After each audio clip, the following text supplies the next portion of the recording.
You do have people on the right, like Lara Logan, who used to be a very reputable reporter, calling Zelensky a puppet. One of their big critiques is, look at this guy lying to us, trying to get us sucked into enforcing a no-fly zone and engaging directly with Russia.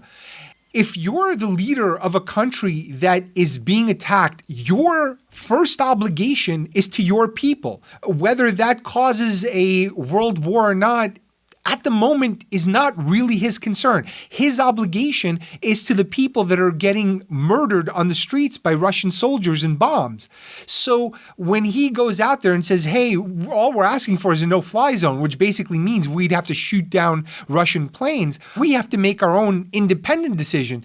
Let's say armed home invaders were coming to your house and your wife and kids are home.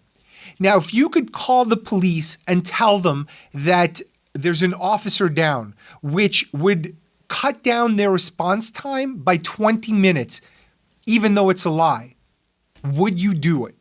So depending on your answer to that question, you can apply that parallel to Zelensky. What's also funny is the media has been fawning over this guy. You know, he's running around with his green t-shirt and, you know, he's a guest on the Grammys and everyone's swooning. Women are swooning like, oh, Zelensky, oh my, I am getting so warm thinking about Zelensky. And in fact, Zelensky is the only white guy legally allowed to slap Chris Rock. I checked the wartime intersectional charts. It's true. He was unavailable. So Will Smith, being the good guy that he is, stepped in and did the dirty work for Zelensky. And I have to say, Zelensky really is a master of communication. He was a comedian. There's video of him playing piano with his balls.